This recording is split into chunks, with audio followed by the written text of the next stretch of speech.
नमस्कार विद्यार्थियों, हम पढ़ेंगे आज सरकार का अर्थ एवं परिभाषा। किसके संदर्भ में? केंद्र सरकार के संदर्भ में। केंद्र सरकार के संदर्भ में केंद्र सरकार का अध्ययन करेंगे, जिसमें हमने पहले लोकतंत्र के बारे में पढ़ा। अब केंद्र सरकार के बारे में अध्ययन करेंगे, जिसमें सरकार का अर्थ एवं परिभाषा के बारे में इसके बारे में जानकारी हासिल करेंगे। अब देखो, राज्य एक भावात्मक अवधारणा है। राज्य को किस रूप में स्वीकार किया है कि राज्य एक भावात्मक अवधारणा है जो एक अमूर्त एवं अदृश्य संस्था होती है। यानी राज्य क्या बताया गया? राज्य के बारे में बताया गया, राज्य अमूर्त व अदृश्य। क्या है? अदृश्य। अदृश्य के रूप में इसको माना, यानी अदृश्य संस्था होती है। संस्था, राज्य को कोई मूर्त रूप नहीं दिया गया, अदृश्य मतलब जो दिखाई नहीं देती है। इस तरीके से इसको राज्य को स्वीकार किया गया, राज्य को माना गया। इसमें मूर्त रूप प्रदान करने वाली संस्था ही क्या कहलाती है? सरकार। इसमें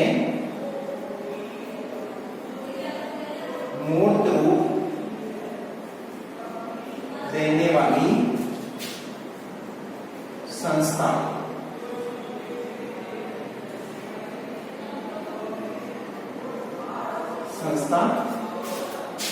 सरकार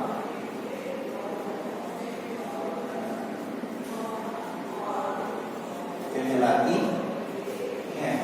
अब देखो, राज्य अमूर्त और अदृश्य संस्था, इसमें मूर्त रूप देने वाली संस्था सरकार कहलाती। क्या कहलाती है? सरकार। तो ये किसकी परिभाषा हो गई? सरकार के संदर्भ में। यानी सरकार किसे कहते हैं कि राज्य अमूर्त व अदृश्य संस्था, जिसमें मूर्त रूप देने वाली संस्था होती है, जिसे सरकार का नाम दिया गया, जिसे सरकार कहते हैं। तो सरकार की ये परिभाषा हो गई है। अब देखो, सरकार द्वारा ही राज्य की सामूहिक इच्छा को निर्धारित किया जाता है। यानी सरकारी राज्य की जो इच्छा है, राज्य की जो आकांक्षाएं, उनको निर्धारण करने का काम किसके द्वारा किया जाता है? सरकार के द्वारा ही किया जाता है। और सरकार जो है निर्धारित करती है, अभिव्यक्त करती है, वो कार्यान्वित भी करती है। सरकार इच्छाओं को निर्धारित करती है, अभिव्यक्त करती है और कार्यान्वित करती है। उन्हें लागू करने का कार्य भी सरकार के द्वारा ही किया जाता है। ठीक है। अब गार्डनर ने इस परिप्रेक्ष्य में एक परिभाषा दी गई है। गार्डनर के अनुसार सरकार क्या होती है? गार्डनर ने इस तरीके से बताया है कि सरकार वह अभिकरण या मशीन है। गार्डनर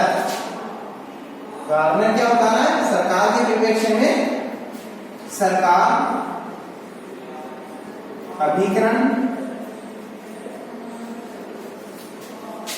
या मशीन, यानी इसे अभिकरण या मशीन के रूप में माना। मशीन यानी गार्डनर के द्वारा बताया गया है कि सरकार जो है, सरकार वह अभिकरण या मशीन है। सरकार क्या है? अभिकरण या मशीन है, जिसके द्वारा राज्य की नीतियां निर्धारित होती है। जिसके द्वारा राज्य की नीतियां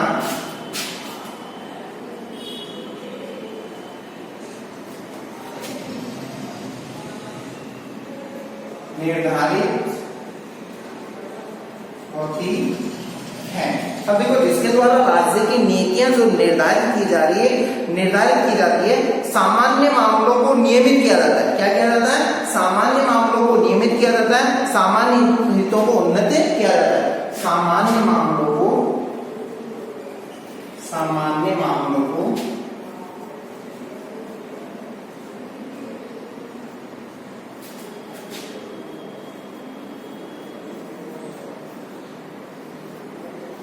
नियमित करते हैं या नियत करते हैं, मतलब सामान्य मामलों को नियत करते हैं। क्या करते हैं? सामान्य मामलों को नियत करते हैं और तथा सामान्य हितों को उन्नत किया जाता है। तथा सामान्य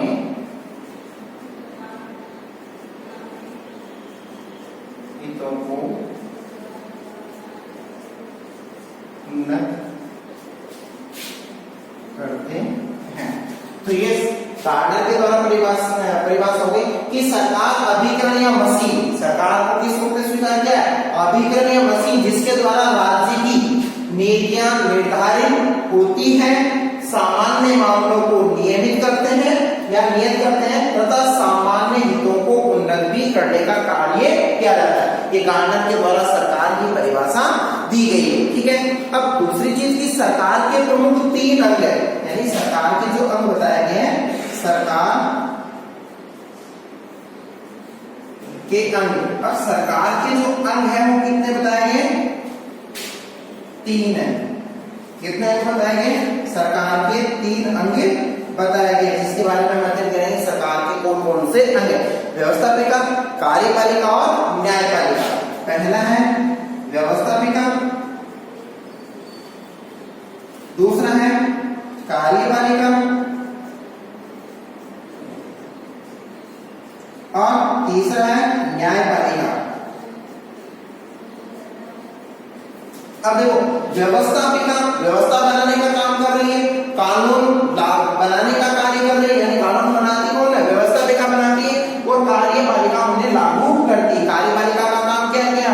उनको लागू करना।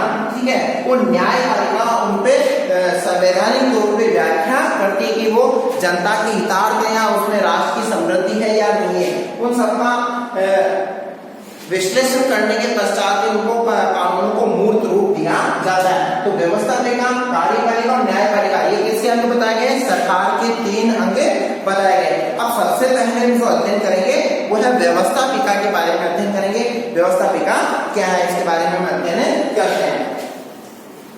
सरकार के जो 3 प्रमुख अंग है, जिसमें एक है व्यवस्थापिका, जिसके बारे में हम अध्ययन करते हैं। उसके पश्चात कार्यपालिका, फिर न्यायपालिका। इस तरीके से हम स्टेप बाय स्टेप एक एक बिंदु का अध्ययन करेंगे, जिस तरीके से अपने सिलेबस के अंदर ये दिया था 10th क्लास के सिलेबस में। व्यवस्थापिका,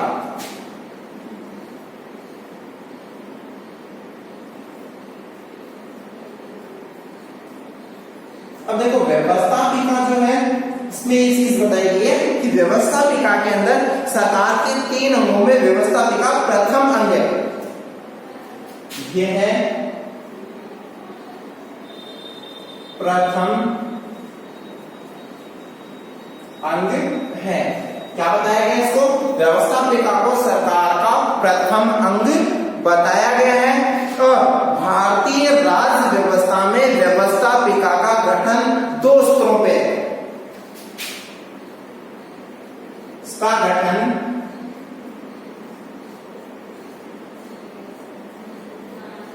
2 स्तर। कितने स्तर पे? 2 स्तरों पे इसका गठन किया गया है। इसका व्यवस्थापिका का जो गठन किया गया है, कितने स्तर पे किया गया है? 2 स्तरों पे इसका गठन किया गया है। अब इसके 2 स्तर कौन कौन से हैं इसके बारे में अध्ययन करते हैं। व्यवस्थापिका के जो 2 स्तर बताए गए हैं उसके बारे में अध्ययन करते हैं।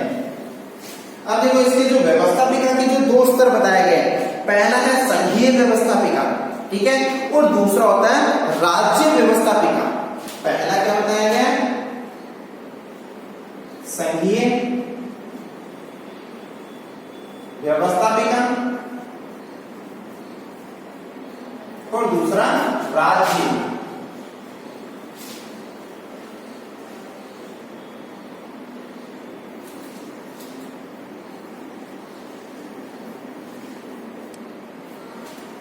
राज्य व्यवस्थापिका।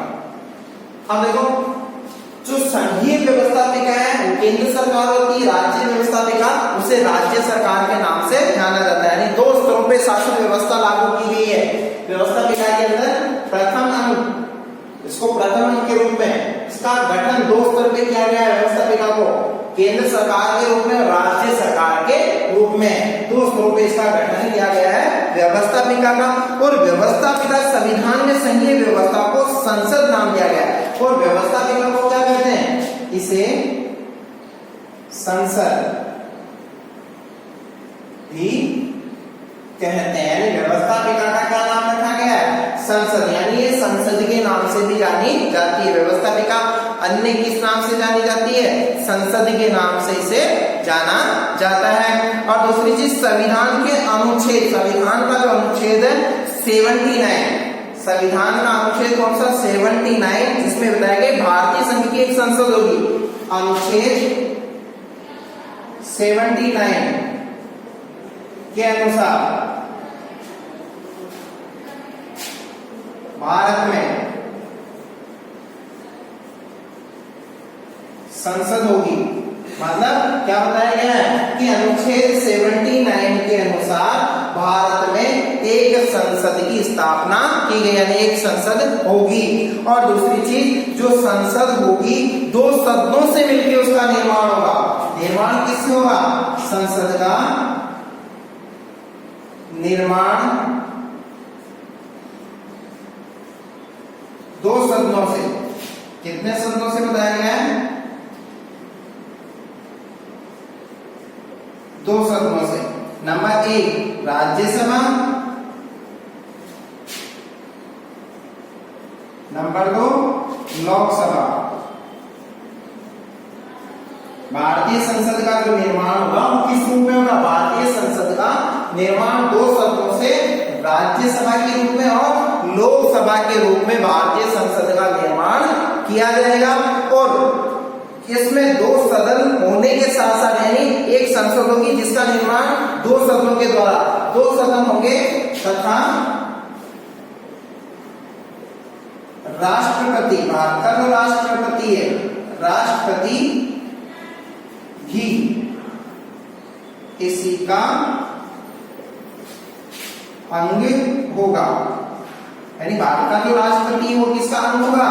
संसद का। भारतीय संसद के 3 अंग है। जैसे सरकार के 3 अंग बताए गए ना कि कौन से? व्यवस्थापिका, कार्यपालिका और न्यायपालिका। उसी ही तरीके से क्या बताया है कि जो भारतीय संसद है उसके भी 3 अंग है, जिसमें किस तरीके से उसको निर्मित किया गया है? राष्ट्रपति, राज्यसभा और लोकसभा। इस तरह से भारतीय संसद के 3 अंग हैं जिससे भारतीय संसद का निर्माण होता है। लोकसभा तथा राज्यसभा जो इसके अंग होंगे, जिसमें राष्ट्रपति, लोकसभा तथा राज्यसभा तीनों का संयुक्त नाम ही संसद है। यानी राज्यसभा और लोकसभा और भारतीय राष्ट्रपति को मिला के इसका नाम क्या कर दिया गया? संसद। इसका नाम संसद रखा गया। अब सबसे पहले हम इसका जो अध्ययन करेंगे जिसमें लोकसभा की रचना या संगठन के बारे में अध्ययन करेंगे कि लोकसभा की रचना क्या है, इसके बारे में अध्ययन करते हैं। लोकसभा की रचना,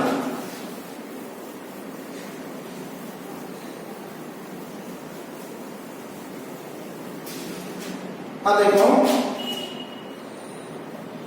लोकसभा रचना, इसका गठन किस प्रकार से हुआ? लोकसभा का जो गठन किया गया है कि लोकसभा जो है भारतीय संसद का क्या बताया गया? निम्न सदन। इसे क्या कहते हैं? निम्न सदन या प्रथम सदन। यह है निम्न सदन किसे कहते हैं, और दूसरा इसे क्या कहते हैं? प्रथम सदन। किस नाम से जानी जाती है? प्रथम सदन के नाम से भी ये जानी जाती है भारतीय संसद। ठीक है, तो लोकप्रिय सदन भी कहते हैं, और इसे लोकसभा को किस नाम से जाना जाता है?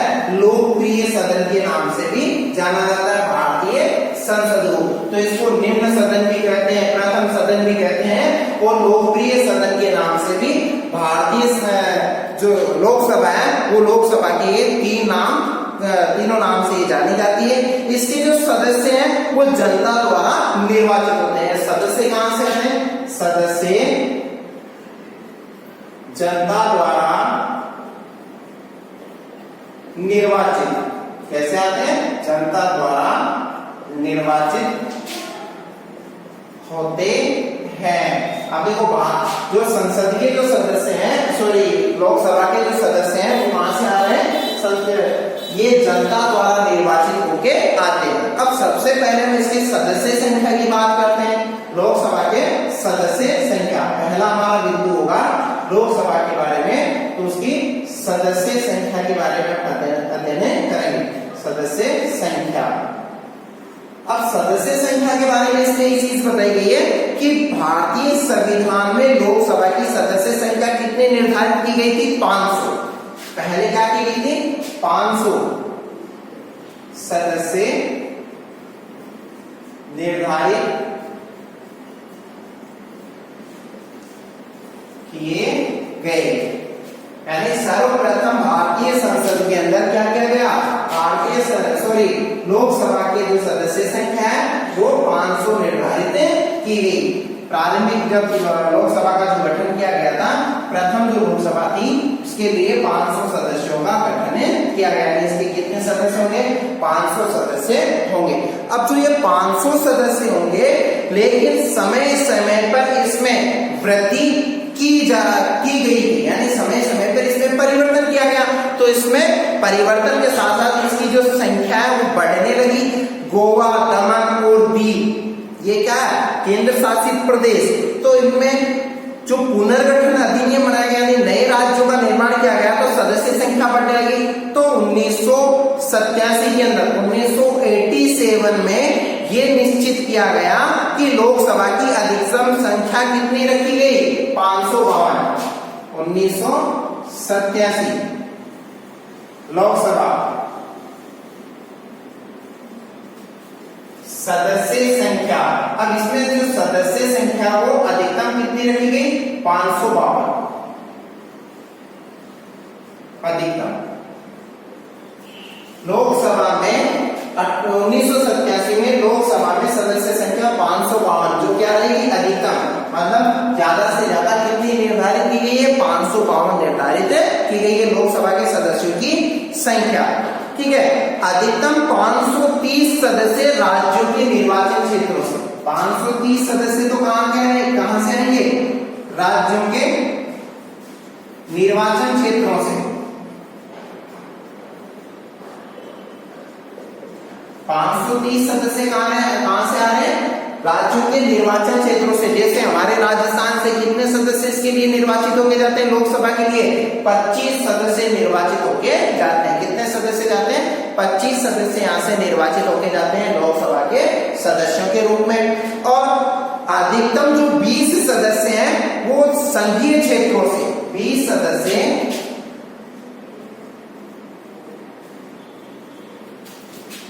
संघीय क्षेत्र यानी केंद्र शासित प्रदेश।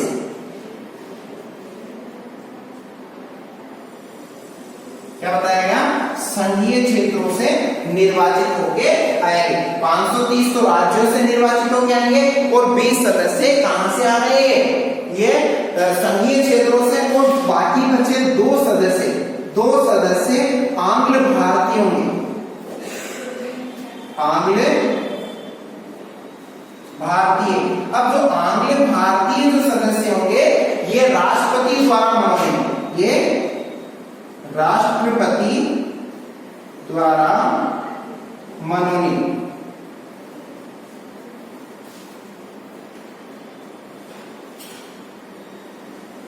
अब देखो 1987 में लोकसभा की सदस्य संख्या 552 निर्धारित की गई। 530 तो निर्वाचन क्षेत्रों से आएंगे, प्रत्येक राज्य के निर्वाचन क्षेत्रों से आएंगे। ठीक है।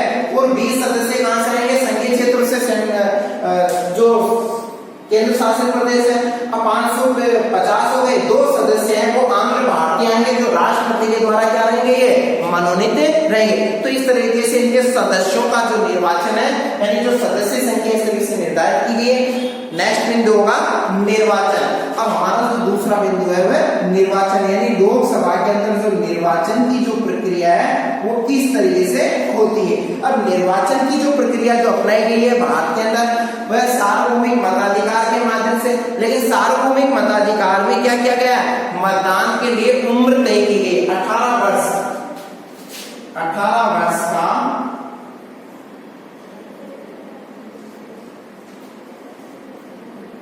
वयस्क नागरिक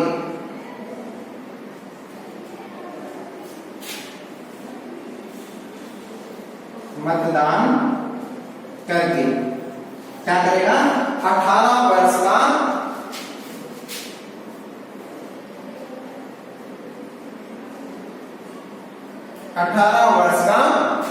जो वयस्क नागरिक होगा, जिसने 18 वर्ष की जो आयु प्राप्त कर ली है, वह आयु प्राप्त व्यक्ति क्या करेगा? वही अपने वयस्क मताधिकार के माध्यम से क्या है कि वो मतदान करेगा।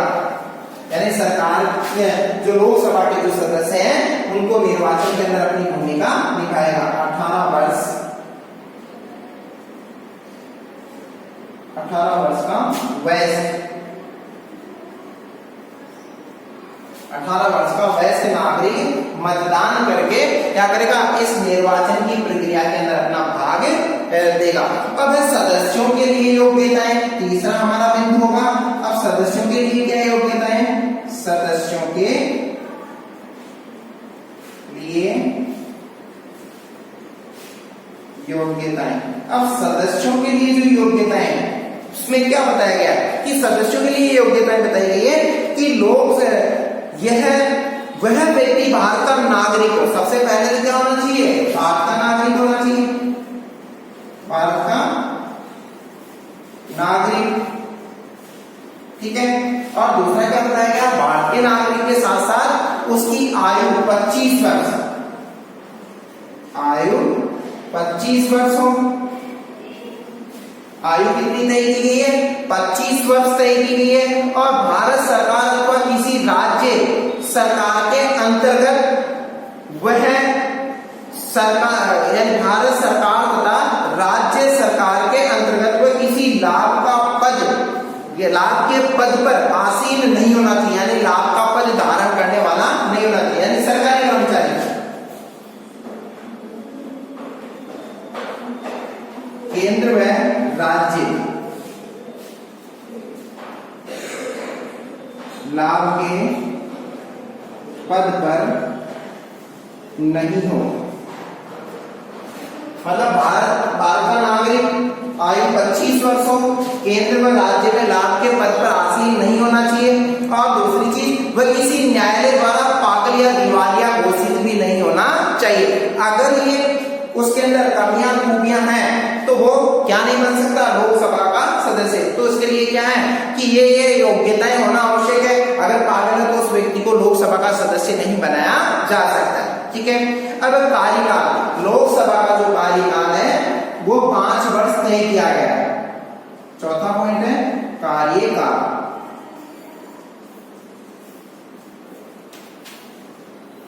5 वर्ष। कार्यकाल कितना किया गया है, 5 वर्ष। समय से पूर्व,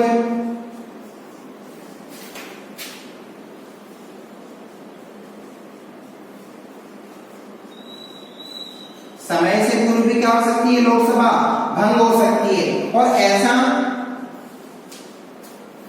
9 बार, कितनी बार हो चुका है ऐसा, 9 बार।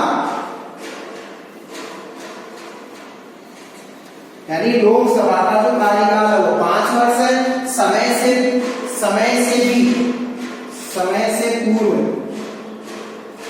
भी भंग हो सकती है, ऐसा 9 बार हुआ, यानी ऐसा 9 दफा हो चुका है। कैसा कि समय से पूर्व भी लोकसभा को क्या किया गया, भंग किया गया। यानी कितनी दफा भंग हो चुकी है, 9 दफा इसको भंग कर दिया गया है लोकसभा को। और किस तरीके से आयोजित किए जाते हैं लोकसभा के जो अधिवेशन है वो कैसे बुलाए जाते हैं, इसके बारे में अध्ययन करते हैं।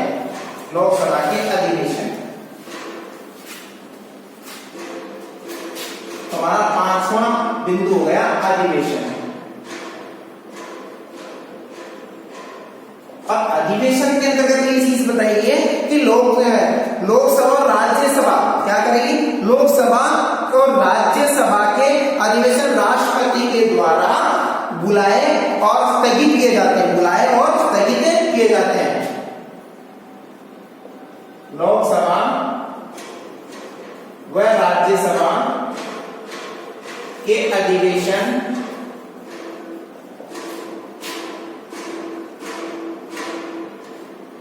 राष्ट्रपति द्वारा बुलाना व स्थगित करना। क्या बताया गया कि लोकसभा और राज्यसभा के जैसे राष्ट्रपति द्वारा बुलाना व स्थगित करना, यानी राष्ट्रपति के द्वारा बुलाए भी जाते हैं और उनको स्थगित करने का अधिकार किसके पास में है, केवल और केवल राष्ट्रपति के पास में ही निश्चित है, ठीक है। और दूसरी चीज कि लोकसभा के अंदर जो अधिवेशन है, लोकसभा की जो बैठकें हैं उन बैठकों में 6 माह का अंतर होना आवश्यक है। लोकसभा में जो बैठकें आयोजित की जाती है उसमें 6 महीने का अंतर होना आवश्यक है। कितने महीने का, 6 माह का अंतर बताया गया है। अब लोकसभा के पदाधिकारी, लोकसभा के जो पदाधिकारी हैं बैठकों में, ऐसे कर लो, बैठकों में 6 माह का अंतर हो। छठा है अधिवेशन के साथ साथ बताया गया है लोकसभा के पदाधिकारी।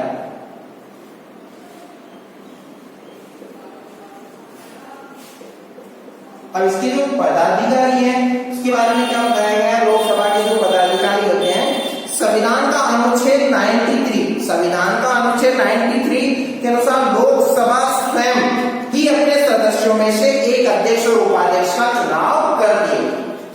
अनुच्छेद 93 अपने सदस्यों से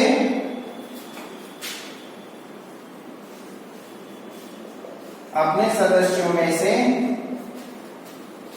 यानी अनुच्छेद 93 के अनुसार अपने सदस्यों में से अध्यक्ष व उपाध्यक्ष